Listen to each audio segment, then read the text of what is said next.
হেৰাই গ'ল জুবিন গাৰ্গ, থাকি গ'ল বহুত প্ৰশ্ন, থাকি গ'ল বহু অভিযোগ। কোনে মৃত্যুৰ মুখলৈ ঠেলি দিছিল জুবিন গাৰ্গক? জুবিন গাৰ্গৰ লগত পত্নী গৰিমা শইকীয়াগাগ নথকাৰ বাবেই ঘটিল নেকি দুৰ্ভাগ্যজনক ঘটনাটো? ছিংগাপুৰত এই মুহূৰ্তত বহুতো প্ৰশ্ন উত্থাপন হৈছে। ছিংগাপুৰত সেই সময়ত জুবিন গাৰ্গৰ লগত কোন কোন আছিল? বহু দিনৰ পৰা অসুস্থ হৈ থকা জুবিন গাৰ্গক কোনে জুলুম কৰি ছিংগাপুৰলৈ লৈ গৈছিল? টকা লোভী বেপাৰী কেইটামানৰ কাৰণে হেৰাই গ'ল নেকি জুবিন? জুবিন গাৰ্গৰ সৰলতাৰ সুযোগ লৈ কোনে বাৰে বাৰে ব্যৱহাৰ কৰিছিল জুবিন গাৰ্গক? টকাৰ বাবে কোনে অসুস্থ জুবিনক গভীৰ নিশালৈকে গান গাবলৈ বাধ্য কৰাইছিল? এয়া কেৱল আমাৰ প্ৰশ্ন নহয়, এয়া জুবিন গাৰ্গক ভাল পোৱা অসমবাসীৰ প্ৰতিজন অসমীয়াৰ প্ৰশ্ন। প্ৰশ্ন ইমানতেই শেষ হোৱা নাই, আৰু প্ৰশ্ন বাকী আছে। কৰ্মব্যস্ত জুবিন গাৰ্গক জিৰণিৰ প্ৰয়োজন আছিল। যিহেতু তেওঁৰ স্বাস্থ্যৰ অৱনতি ঘটিছিল, স্বাস্থ্য বৰ ভাল নাছিল, সেইবাবে তেওঁ জিৰণি লোৱাটো অতিকৈ দৰকাৰ আছিল। কিন্তু কিছুমান স্বাৰ্থলোভী মানুহে তেওঁক কোনোদিন জিৰণি ল'ব দিয়া নাছিল। যেতিয়া চিকিৎসকে জুবিন গাৰ্গৰ জিৰণিৰ প্ৰয়োজন বুলি ডিক্লেয়াৰ কৰিছিল, যেতিয়া জুবিন গাৰ্গ অলপ ৰেষ্ট লোৱাটো প্ৰয়োজন বুলি চিকিৎসকসকলে জনাইছিল, তেনে মুহূৰ্তত জুবিন গাৰ্গক ৰেষ্ট ল'বলৈ কিয় দিয়া হোৱা নাছিল? ক্ষমতালোভী একাংশ মানুহে গ্লেমাৰ বিচাৰি নিজৰ স্বদেশৰ এটি সম্পদ হেৰুৱাই পেলালে। জুবিন গাৰ্গৰ এই সৰলতাৰ সুযোগ লৈ কিছুমানে জুবিন গাৰ্গৰ পৰা সেই সোণৰ কণীটো আদায় কৰি আছিল। কিন্তু জুবিন গাৰ্গক নিস্বাৰ্থভাৱে ভাল পোৱা, অন্তৰৰ পৰা ভাল পোৱা সকলৰ বাবে জুবিন গাৰ্গেই তেওঁলোকৰ ভগৱান। কাৰণ জুবিন গাৰ্গে কেতিয়াও নিজৰ কথা চিন্তা কৰা নাছিল।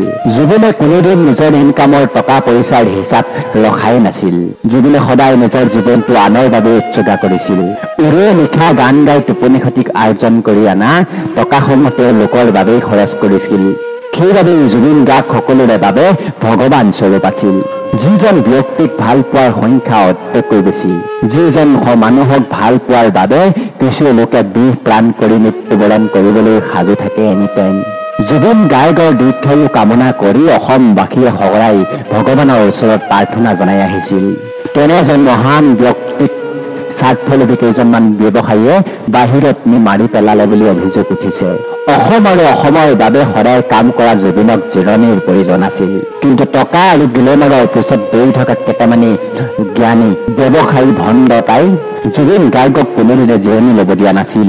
জুবিন গাৰ্গক তেওঁলোকে কেৱল নিজৰ স্বাৰ্থৰ বাবে টকা উপাৰ্জনৰ বাবে ব্যৱহাৰ কৰিছিল। শিশুসুলভ জুবিনে কাকো না কৰিব নোৱাৰিছিল।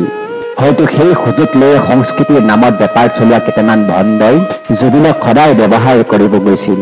এইবোৰ প্ৰশ্ন আজি এনেই উত্থাপন হোৱা নাই, কাৰণ জুবিনক প্ৰতিজন অসমীয়াই হাড়ে হিমজুৰে চিনি পায়। সেইবাবে জুবিনৰ মৃত্যু কোনেও ইমান সহজভাৱে মানি ল'ব বিচৰা নাই। অসমৰ পৰা লৈ যোৱা জুবিনক কিয় দায়িত্ব নলৈ মৰিবলৈ এৰি দিছিল সেইসকল লোকে?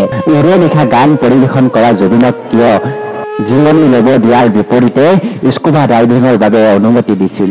জুবিন কোনো এলাপাচা এজন ব্যক্তি নহয়, জুবিন অসমৰ বাবে এটা মহান সম্পদ। অসমৰ এনে এজন ব্যক্তিৰ প্ৰতি সামান্য এটা দায়িত্ব কিয় সেইসকল লোকে বহন কৰিব নোৱাৰিলে?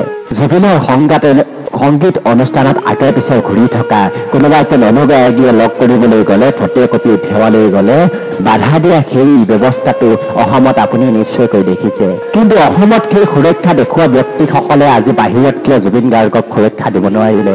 উৰে নিশা গান পৰিৱেশন কৰিয়ে ভাগৰি পৰা জুবিন গাৰ্গক কিয় জিৰণি ল'বলৈ দিয়াৰ বিপৰীতে স্কুবা ডাইভিঙৰ গ'ল, আৰু স্কুবা ডাইভিঙৰ সময়ত কিয় তেওঁলোকে বাধা প্ৰদান নকৰিলে?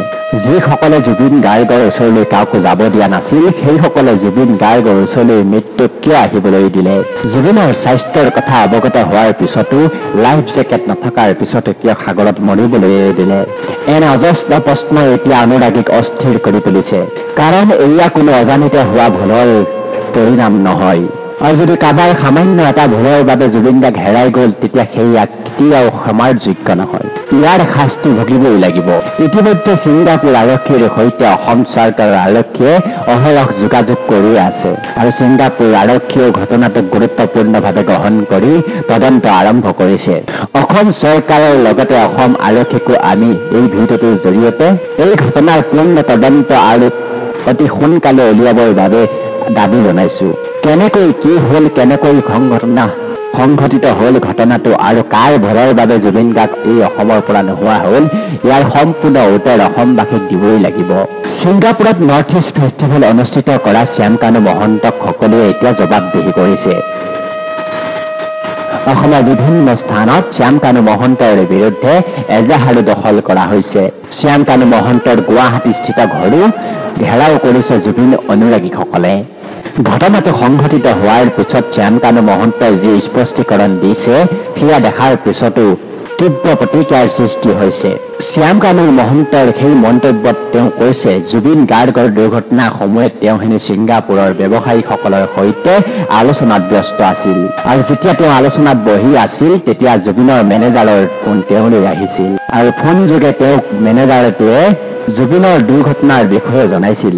শ্যামকানু মহন্তৰ এই কথা অনুৰাগীসকলে সহজভাৱে গ্ৰহণ কৰিব পৰা নাই। মুখ্যমন্ত্ৰী হিমন্ত বিশ্ব শৰ্মাই জনোৱাৰ মতে স্কুবা ডাইভিং কৰোঁতে জুবিনৰ মৃত্যু হোৱা নাছিল। সাগৰত সাঁতুৰিব নামিছিল জুবিন গাৰ্গ। প্ৰথমবাৰ সাগৰত নামোতে লাইফ জেকেট পৰিধান কৰিছিল জুবিনে। লাইফ জেকেটৰ চাইজটো ডাঙৰ হোৱাৰ বাবে দ্বিতীয়বাৰ লাইফ জেকেট পৰিধান নকৰাকৈয়ে সাগৰত নামিছিল জুবিন গাৰ্গ। কিন্তু লাইফ জেকেট নিপিন্ধাকৈয়ে সাগৰত নামিবলৈ কিয় বাধা নিদিলে জুবিনৰ কাষত থকা সকলে? জুবিনৰ মেনেজাৰ সিদ্ধাৰ্থ সেই সময়ত ক'ত আছিল? প্ৰশ্ন আৰু অভিযোগ ইমানতেই শেষ নহয়। সংস্কৃতিৰ ৰক্ষাৰ নামত অপসংস্কৃতিৰ বেহা মেলা একাংশ ব্যৱসায়ী একাংশ লোভনীয়া বেপাৰীয়ে জুবিন গাৰ্গৰ জীৱন শেষ কৰিলে বুলি অভিযোগ উঠিছে। উত্তৰ পূৰ্বাঞ্চলৰ নাম ধৰি পতা অনুষ্ঠানটো ছিংগাপুৰত পতাৰ উদ্দেশ্য কি? আমাৰ এই গোটেই অসমখনত ঠাই নাটনি হৈছিল নেকি? জুবিন গাৰ্গৰ সৰলতাৰ সুযোগ লৈ জুবিন গাৰ্গক ব্যৱহাৰ কৰি থকাৰ দৃশ্য বিগত বৰ্ষত খানাপাৰাত অনুষ্ঠিত হোৱা অনুষ্ঠানতেই দেখা গৈছিল। টেটুৰ গুৰিলৈকে সুৰাপান কৰি তেওঁ কিদৰে অসভ্যালি কৰিছিল সেয়া সকলোৱে দেখিছিল। টেটুৰ গুৰিলৈকে সুৰাপান কৰা সেইসকল ব্যক্তিয়ে জুবিন গাৰ্গক বাহিৰলৈ লৈ যোৱাৰ ব্যৱস্থা কৰিছিল। এতিয়া প্ৰশ্ন হৈছে, অসমৰ সংস্কৃতি ৰক্ষাৰ বাবে কাৰোবাক ঠিকা দিয়া হৈছে নেকি? অসমৰ বাহিৰত অসমৰ অনুষ্ঠান পতাৰ বাবে অসমৰ কি কি লাভ হৈছে? ইয়াৰ খতিয়ান আয়োজকসকলে দিব পাৰিবনে? বিদেশত গৈ অনুষ্ঠান পাতিলেহে অসমৰ সংস্কৃতি ৰক্ষা হয় নেকি? অসুস্থ জুবিনক লগত লৈ মাৰ্কেটিং কৰা সকলে অনুষ্ঠান পাতি কি লাভ হৈছে ক'ব পাৰিবনে? ছিংগাপুৰলৈ ফুচুলাই লৈ যোৱা মানুহজনৰ প্ৰতি কি দায়িত্ব ৰাখিছিল আয়োজকসকলে? এই সমগ্ৰ ঘটনাটোৰ উত্তৰ বিচাৰিছে অসমবাসীয়ে। জুবিন গাৰ্গবিহীন ৰাতিটো কেনেকৈ পাৰ কৰিছে অসমবাসীয়ে, সেয়া দুটকামান টকাৰ লোভত অনুষ্ঠান বাহিৰত পতা সেই লোভীয়াকেইটাই কেতিয়াও বুজি নাপাব। 19 ছেপ্টেম্বৰৰ এই অভিশপ্ত নিশাটোৱে জুবিন গাৰ্গৰ অনুৰাগীসকলৰ চকুৰ টোপনি হৰি নিলে। সকলোৱে ছাঠি পুতি কৰি এই উজাগৰি নিশাটো পাৰ কৰি আছে। ইতিমধ্যে মুখ্যমন্ত্ৰী হিমন্ত বিশ্ব শৰ্মাৰ হাতত জুবিন গাৰ্গৰ লগত থকা সকলৰ তালিকা আহি পৰিছে। জুবিন গাৰ্গৰ সৈতে অকল্পনীয় ঘটনাটো ঘটিছিল ছিংগাপুৰৰ লেজাৰ্ছ দ্বীপত। 16 গৰাকী বন্ধুৰ সৈতে লেজাৰ্ছ দ্বীপলৈ গৈছিল জুবিন গাৰ্গ। জুবিন গাৰ্গৰ সৈতে আছিল মেনেজাৰ সিদ্ধাৰ্থ। জুবিনৰ সৈতে আছিল সংগীত শিল্পী শেখৰ গোস্বামী। এই পৰ্যন্ত বাকী সকলৰ নাম ৰাজহুৱা কৰা হোৱা নাই। পৰিস্থিতি সাপেক্ষে সকলোকে জেৰা চলোৱাৰ কথা ব্যক্ত কৰিছে অসমৰ মুখ্যমন্ত্ৰী হিমন্ত বিশ্ব শৰ্মাই। ছিংগাপুৰৰ পৰা জুবিন গাৰ্গৰ নশ্বৰ দেহ অনাৰ পিছত সৰুসজাই ষ্টেডিয়ামত ৰখা হ'ব। সৰুসজাইত ৰাজহুৱা শ্ৰদ্ধাঞ্জলিৰ ব্যৱস্থা কৰিব অসম চৰকাৰে আৰু সেই সৰুসজাই ষ্টেডিয়ামতে অসমৰ প্ৰাণ আৰু প্ৰাণ সকলোৰে আপোন শিল্পীগৰাকীলৈ শ্ৰদ্ধাঞ্জলি জনাব পাৰিব অসমবাসীয়ে।